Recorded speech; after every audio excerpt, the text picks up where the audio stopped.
Alrighty, good afternoon everyone.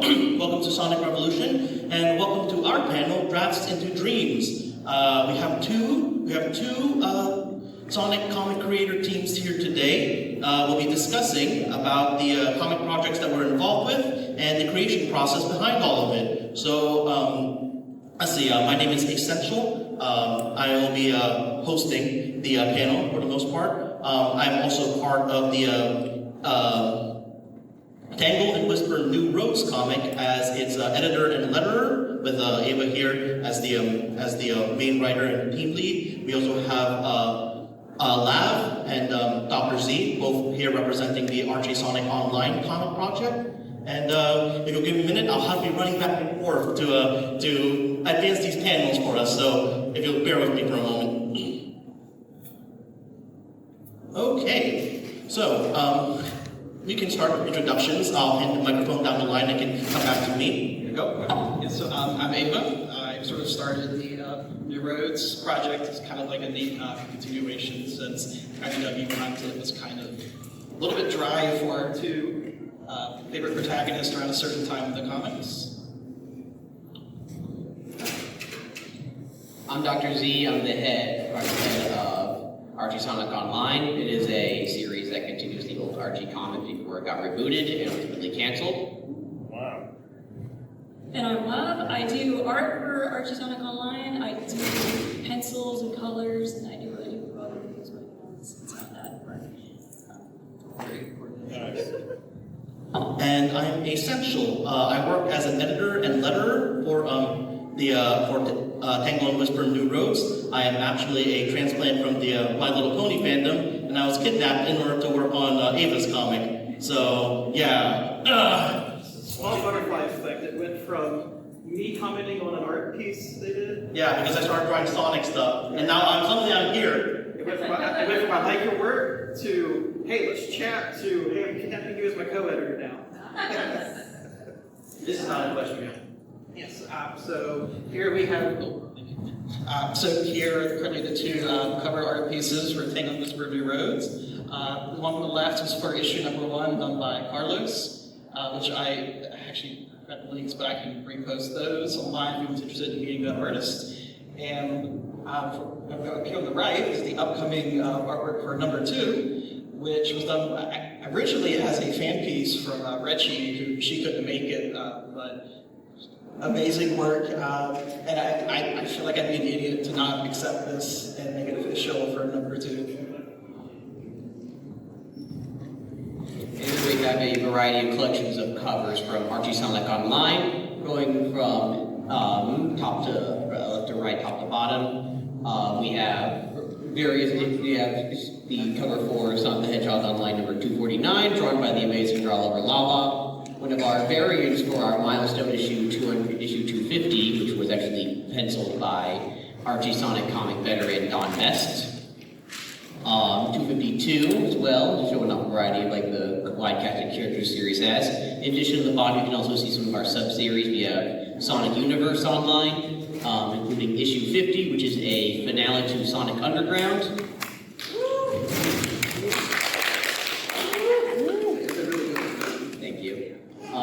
Issue 51 is the start of a storyline focusing on Bunny Rabbit after she ran away from the Freedom Fighter through the guilt of the things that happened in the main series. Along with that, we have our cover for Knuckles Endangered Species issue 1, which is a mini-series that remakes one of the storylines that had to be heavily altered due to legal problems that the series was suffering late into its run.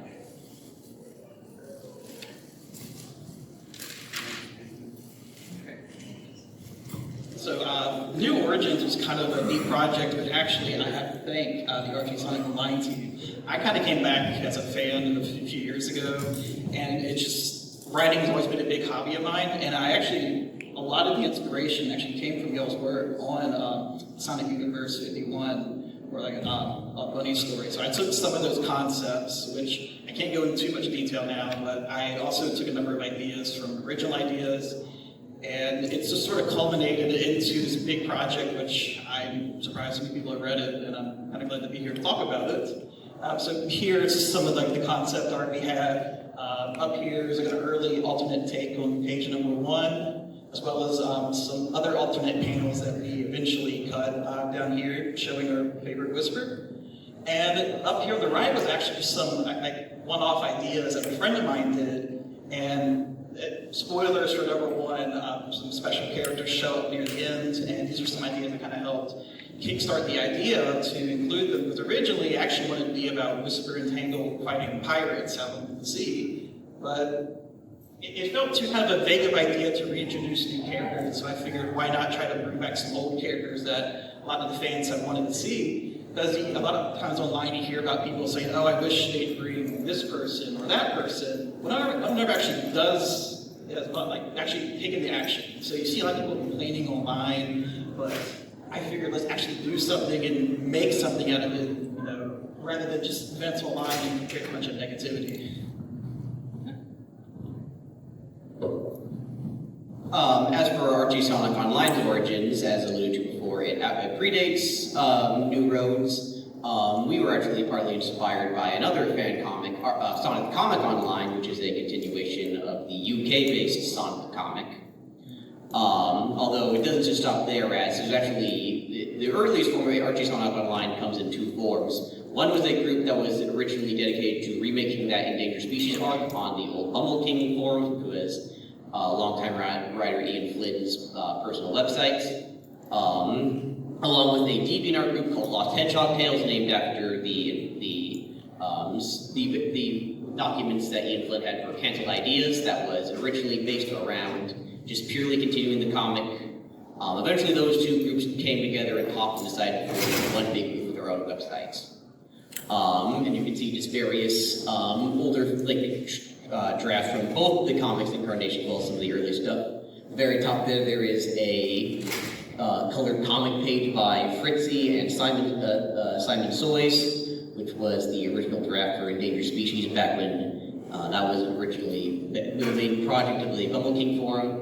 Although there's actually, fun fact, this scene right here was actually part of the original script for our version, but got cut. There's some concepts for a redesigned Bunny Rabbit.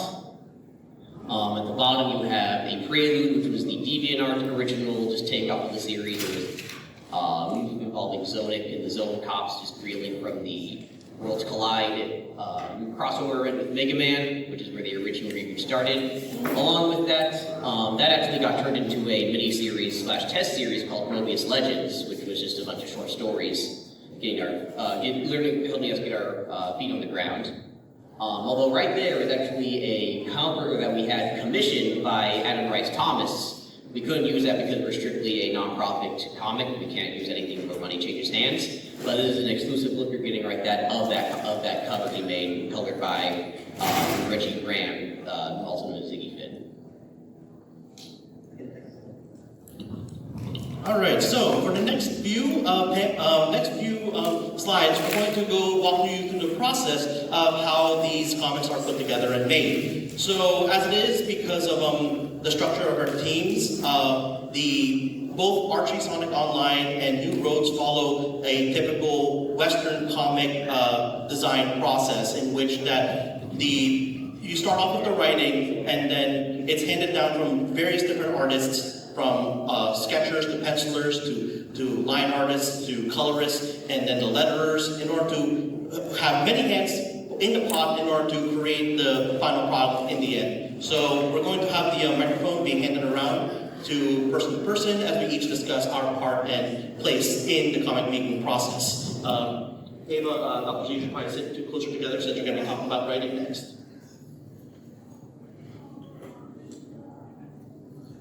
Alrighty. Alright, here you two go.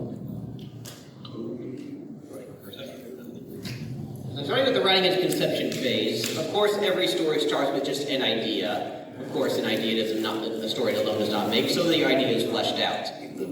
Typically this starts off in the form of having a pitch where you send it out to the editor, or in our case, since the editor is also the story lead, a general outline proposal of what the story arc or individual issue is going to be.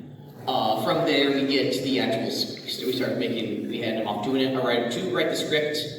The writer, for our sake, we have multiple writers. Writers are free to give their own personal spin and feedback, so long as it fits into the general overarching storyline that we have planned.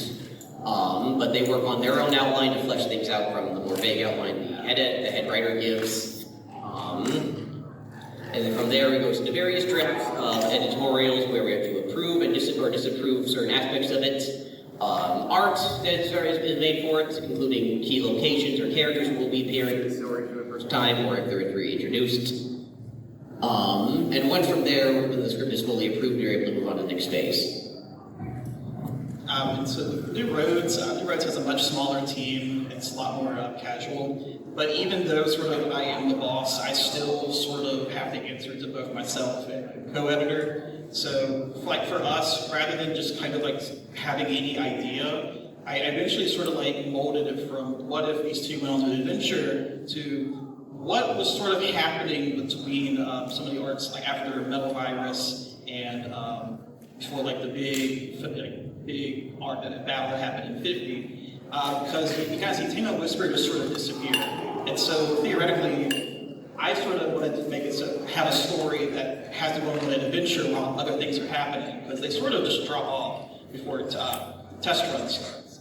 So I tried to go back and sort of my sort of boss is actually the IDW canon itself. I tried to see, would this make sense? Is this reasonable? And because of that, things might change. Like I originally had another big idea to happen after number 2 that's coming out soon. And I've had to scrap it completely because of how things happen in 50, which, if you know what happens in 50, a certain character is no longer with us anymore.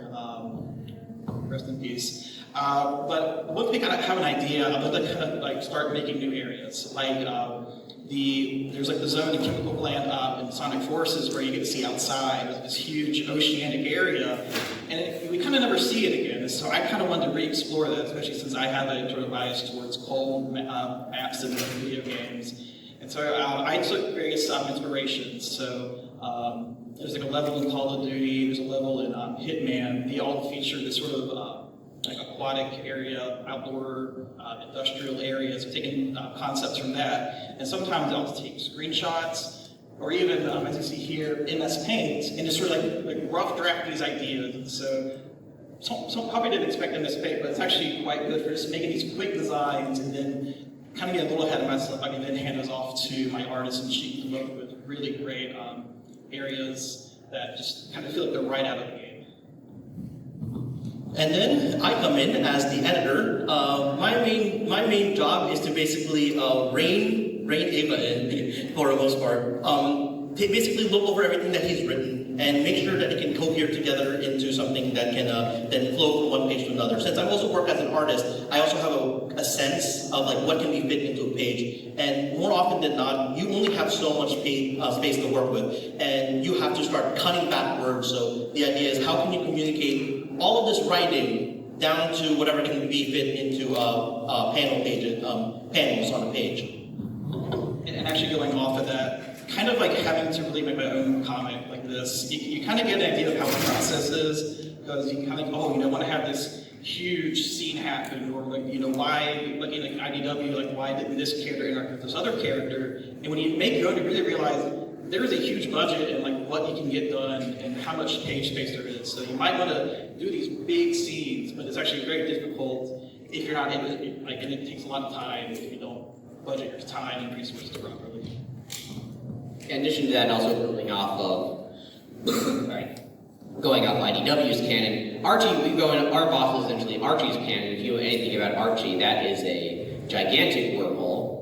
But it also presents an interesting thing that we've had to grapple with sometimes, is just because you can do something in a fan product doesn't mean you should. Like, for example, we want to make this as faithful to the Archie series as possible, which was a family, which is a comic that kids could enjoy. We're not going to have Sonic be pulling out a block and swearing left and right, even though some people think you could do that and it would be better for it. In addition to that, just Archie is pretty interesting amongst Sonic comics, just for the comic properties, for the fact that it is such a huge mix of different Sonic IPs, where you have the games, the cartoons, technically 4 different cartoons, technically 5 cartoons represented through his whole run. Plus, caught my train of thought there. But there's a whole, it opens the door for what you can include, which makes Archie fun in a sandbox sense for how all these characters can be fit, and that's definitely a fun, appealing thing about working on the series. Of course, it's also important to keep in mind, keeping it grounded on what makes it Archie, because if you just make it a hodgepodge of everything, then it's not Archie Sonic anymore. It is, Sonic Fan Project number 5, where everyone is here. Okay, let's see. Let's move on to the next slide. Alrighty, so this is the part which I can speak on. So, once the writing is done and we have a pretty good idea of what is expected in the story from page to page, from panel to panel, what's going to be said and what's going to be done, that is then handed off to a sketching phase. More often than not, this is handled by the same person who does pencils as well. The general idea of the sketch phase is to make what you call thumbnails. And thumbnails are just very quick hashed out drawings just to get a sense of where characters are placed, where they are, and what's being said, and how things flow from panel to panel. It is a low-cost, low-investment way of getting a broad stroke understanding of how the entire page is going to go long before you commit to any art. That way, these sketches can be bounced back and forth between other members of the art team or with the writer, so they can see, okay, maybe this idea didn't work out as well. Maybe we can swap it out with another panel, or maybe the penciler comes up with another idea that might actually work better for the story. By doing it all like this, long before you spend any time putting any sort of details down, you already have a very strong idea of where it's going to go. I would argue that like a good 50 or 60% of the art of a given comic page is already done during this phase. Everything else is that you do on top of that is typing it up for audience consumption. But in terms of what the artists are going to do, most of the work is being done here. And this will go through several phases and several different iterations before we decide, okay, this is the page that we want. This is what we're going to do. There was one when we were working on New Roads. You had a whole idea for like a battle scene for between Tangle Whisper, Nicole, and Sally. That was, while the art is was handled by Light Belt, I worked with Ava in order to sketch out like a general map of how the characters were moving inside that space and fighting each other, and also like the various different angles that those their attacks could take. You don't see my art in New Roads.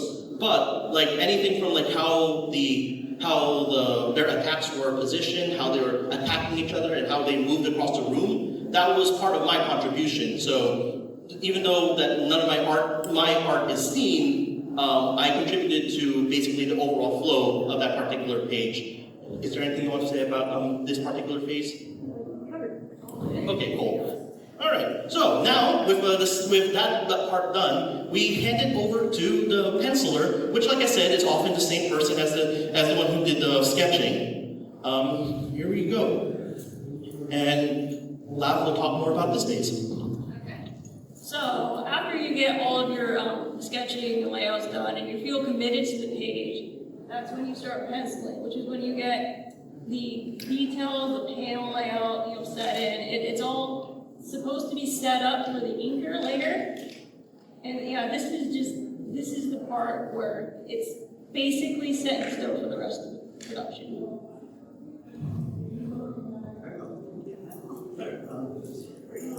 I can move on to the next one. All right, so with penciling done, that handed off to the inker. To speak more about this, it's very common for the penciler and the inker to be two separate positions, mainly for the point of expediency. That way, as the penciler is doing their work, the inker can start working on pages right away. Because if you have the penciler and the inker be the same person, which is very common for independent projects, it also means that the pages can't continue until the artist is pretty much done with all of that. So by breaking it down in these processes, in this factory line process, you can get a lot of pages done very quickly because each person is only focused on like one particular thing. Okay. All right, I can be more on them. So yeah, for inking, this is basically taking the sketch and clarifying upon what the penciler has already done. And this, as the inker, this is basically where the look of the art pretty much gets set. So the thing is that the pencilers can come in all sorts of varieties. You have pencilers who are very fast and loose, who are extremely tight, and you as an inker have to work with that. So sometimes the most that you will get for something, like they'll draw they'll draw Whisper's gun, and the little ball in the center of a rifle will just be that. There'll be no detail on it, it'll just be a ball. But you know that there's like the ridges and the outlines and all that, and you have to put that stuff in. So that's the job of the inker, just clarifying upon the pencil lines that have been set down before you. And as a result, the inker dictates what the final art looks like before colors and the like are added on. At this stage, usually inks are done in one layer. It's not usually broken down too much beyond this because generally you've already figured everything else out beforehand, like how characters are laid out and positioned on a page, where panels are. So trying to move things around at this phase can get a little tricky. Let's see, anything else? Okay. And once the inking is done, it is handed off to the colorists. Okay, so this is pretty much where the art gets finalized on a comic. You get down your basic colors down, you get your the backgrounds out of the way, it depends, people color in different ways. Some people start with the characters first, if it's like a very character-specific piece. Or they'll start with the backgrounds first, if it's atmospheric-based. But generally, there's a lot of ways to do this. When I start off with masking out different elements of the page so that if I'm coloring or shading something, it only affects that area of the page. So it speeds up the process in some ways, it might not in some others. It kind of just depends what coloring process you go with. But, yeah.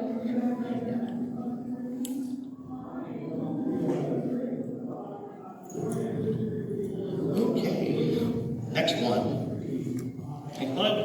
Okay, so after all of that is done, pretty much the art of the comic is finished.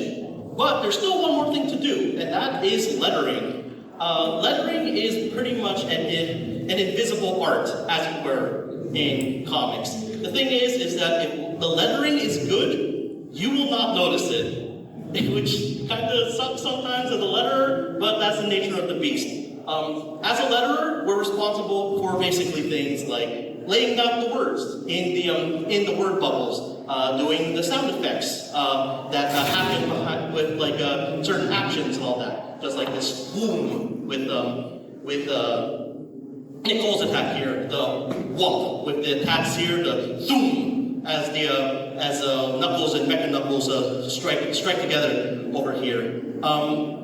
The main thing about this is basically communicating the words of the story through graphic means. Because as it is comics, you can't hear comics. You gotta read it. So as a result, a lot of the nature of how those sounds sound like, at least to yourself as you're reading, have to be communicated graphically. Like the whomp has to be big, heavy, with broad outlines. That boom has a digital texture inside of it to reflect Nicole's digital nature. Even very simple things like the fact that Whisper's word bubbles are always with a little dash outline. It's a very subtle thing, but it tells you that she doesn't speak as loud as the other characters. Even if she the text inside of her word bubbles are just as big as everyone else's.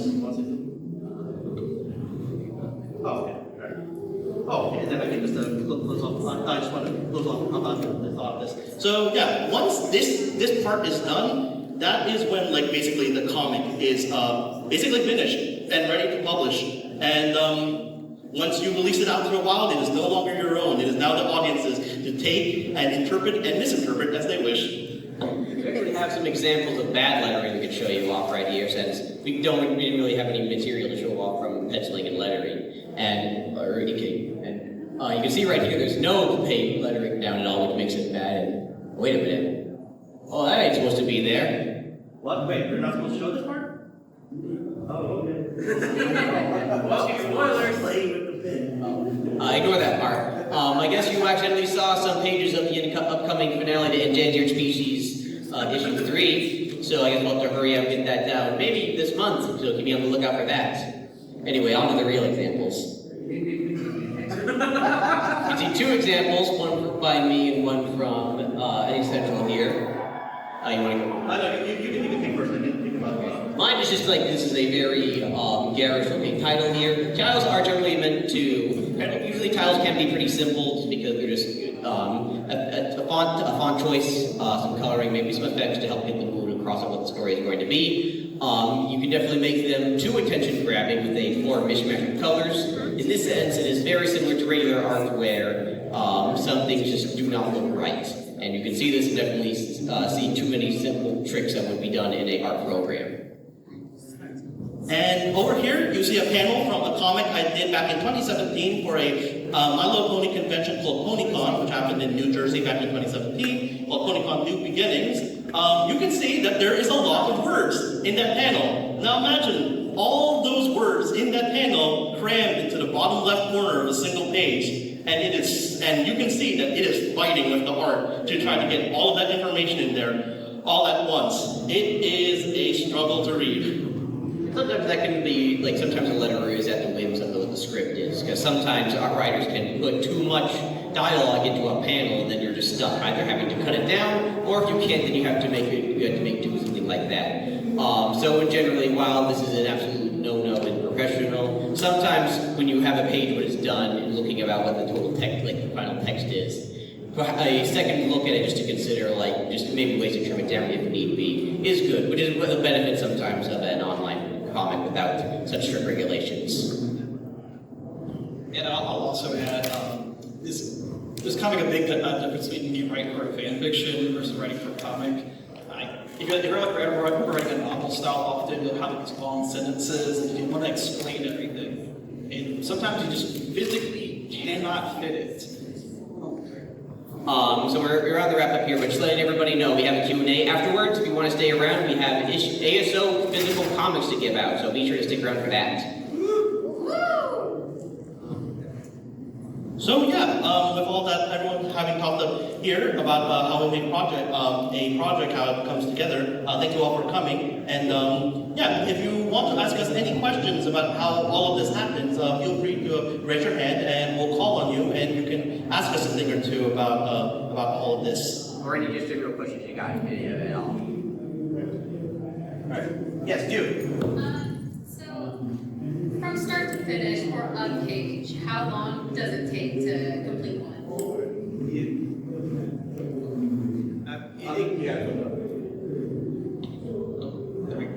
There we go. It can really vary, especially, I think the biggest part is, like, if you ever, like, work with coding, it's Q&A is always the hardest part, so you gotta, like, review everything. I would say if we have a finished script ready, it can take about a week or two. It just depends on the artist. Some of the more professional artists, they may take a bit shorter time, and if you've seen actually lately, there's a hashtag trending right now for a bunch of people in the comics industry who have had these very bad rates when you're trying to get so many pages done and will just create a large burnout.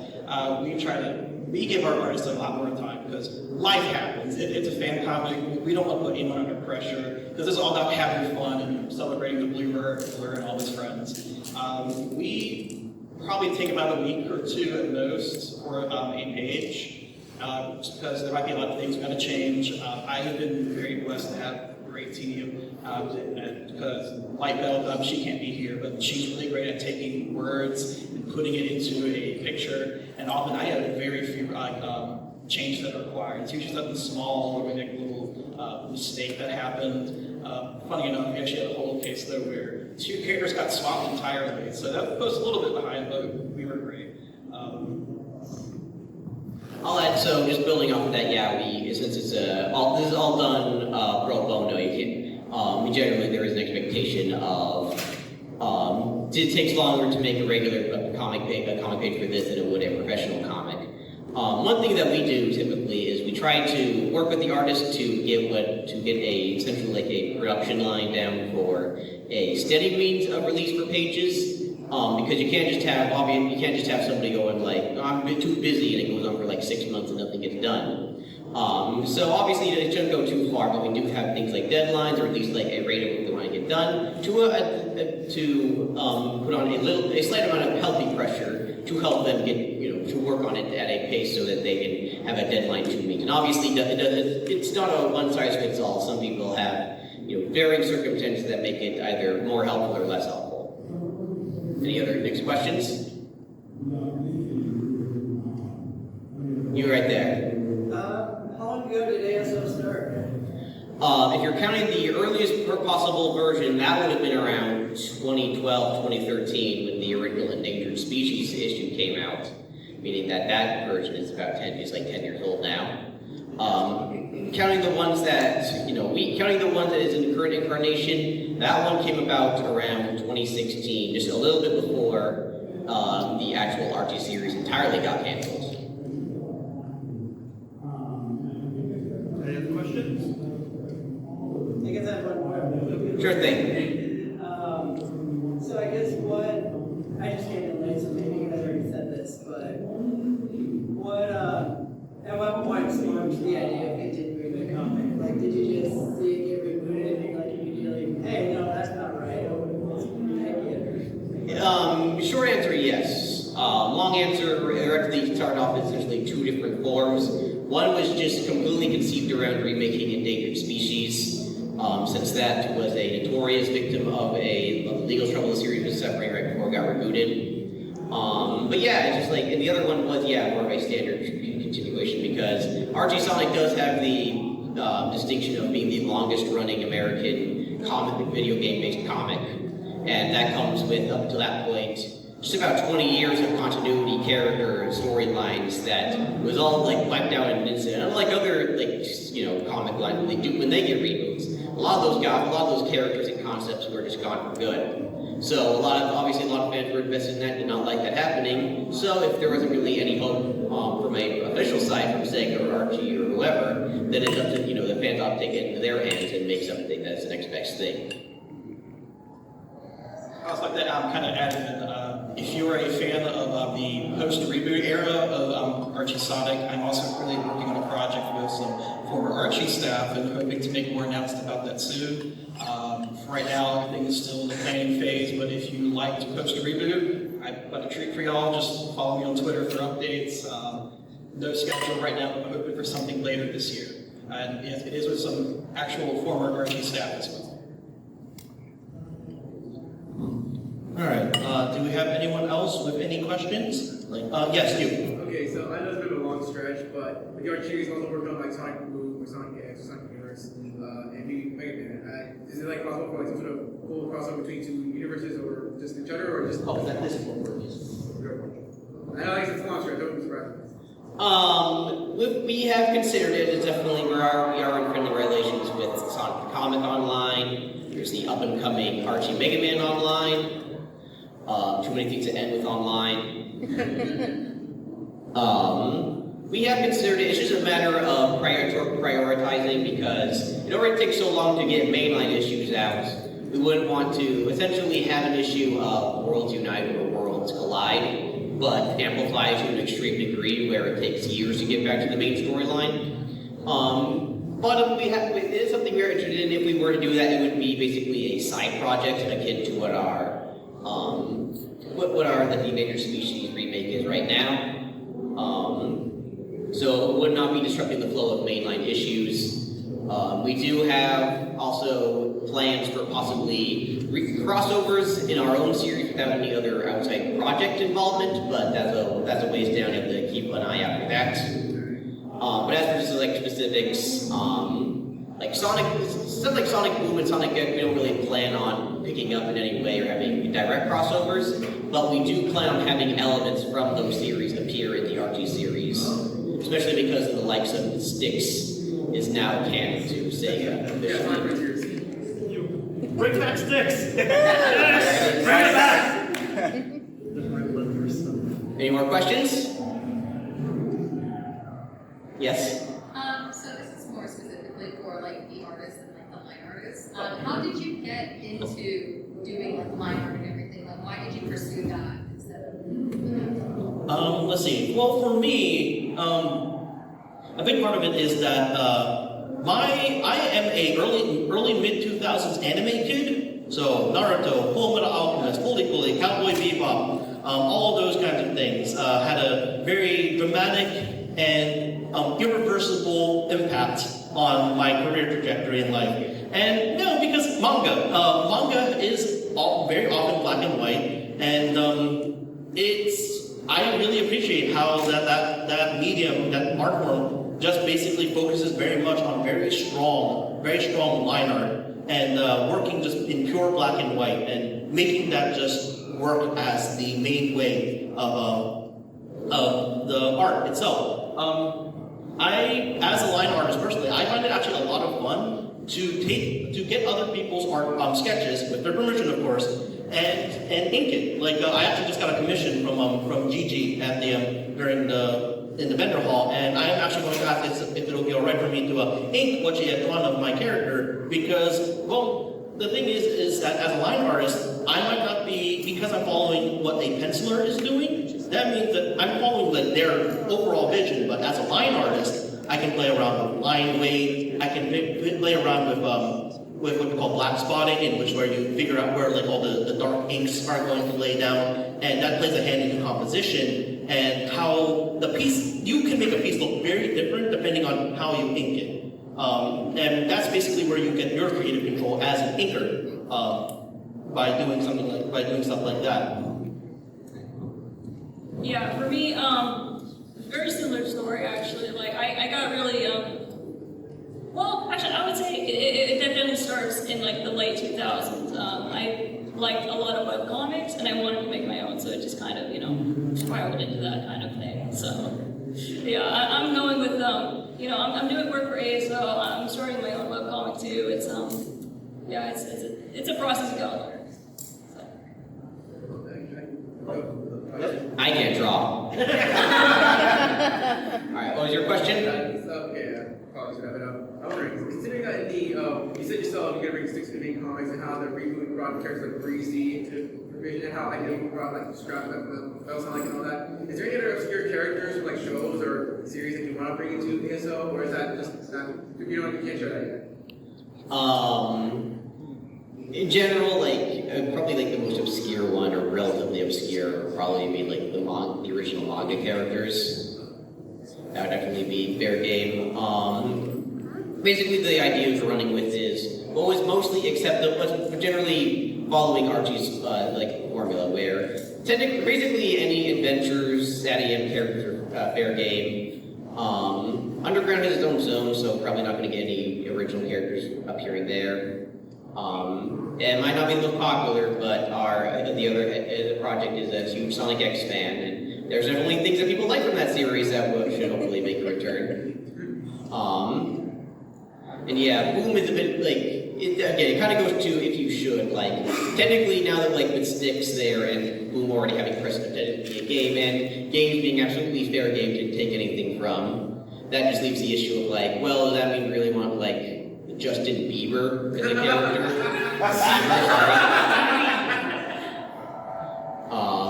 So yeah, it's definitely going to be, part of the fun is going to be just seeing what characters eventually come in and what don't, because that is interesting in itself. Which ones return, which one gets the chopping block. Same will apply to reboot. You might see a few reboot characters popping up pretty soon, in fact. Reboot! Bring back Tommy Turtle. I mean, third time's a charm, as they say. Just how he got vaporized? How unvaporized? You could do that, but then we'll be able to get King Max healthy again. Y'all think that's a joke. All right, is that all the questions? Probably just one more. I have one question, and it sort of relates to like scare characters. So a while ago, I learned that there were some early '90s Sonic novels, and like this might be a big stretch, but would you ever consider like looking into any of them and seeing to like try and experiment how they look on a inked page? Absolutely, that is also something, like, we're basically no stone unturned in the Sonic franchise that we have, like, for ASO that we have not considered in one way or another. Novel characters definitely are kind of more on the low-key side, especially because a lot of them are, well, some of them fall into what technically is like the Sonic the comic canon, and as in also, we don't really, like, we love Sonic the comic is amazing, but that's definitely always been kind of Archie's sister series from across the pond. So, with maybe a couple of exceptions, you're not really going to see many characters from that universe. It was worth a shot. But yeah, there are some characters from either just really early novelizations from the States. There's some of the recent ones, in fact, there was a particular new character that I introduced that you might end up seeing eventually in guys you wouldn't expect. Any chance to scratch around her Pokedex maybe you could? I miss them. Seconded. Wait for more mainline issues. Remember what the Sonic Twitter said? Everything is canon. Exactly. Yeah, if you're a Six fan, you're actually going to enjoy an upcoming storyline after this main story, after this current story is resolved. Yeah. Any chance of a cameo of anything of the original robotics design, since it's kind of related? You mean the one who got evaporated? Yeah, like in a flashback. I mean, flashbacks definitely. There's still stuff we have. There's still stuff around his like origin that we haven't seen yet. Who knows? You may even see him in some other form again too. But is that all the questions? Oh, yes. So, as far as the narrative goes, are you kind of pulling from, like, just Archie Sonic in general, or Sat AM Sonic? If you just kind of spin it off with kind of where Archie Sonic trailed off? Sat AM Sonic is kind of, it's definitely a core part of the series identity, but we have long moved past the point of taking things, not in terms of characters, there's still plenty to bring in, but like story direction, we're kind of long since moved past that with Archie. It is definitely building off of what things were set up in Archie, but along with that, it would be fleshing out things that, even beyond like the plans they never got to, plans that were never even thought of before. There is tons of land masses and areas that we've never even gotten hide nor hair of that would make for great story potential. So it's just generally, I think it probably is a mix of game stories, the original comic stories, and some of our own stories that we have in mind too that might be a mix of some of those. Have any more questions? Any more at all? We still got a decent amount of time, honestly. Yeah, 2:47, so we still got relatively quite much happening. All right, that's all. Remember, if y'all like to line up, we can give you some physical Archie Sonic Online issues. Thank you all for coming out today. Thank you very much. Hopefully see you online. Have a good rest of the convention.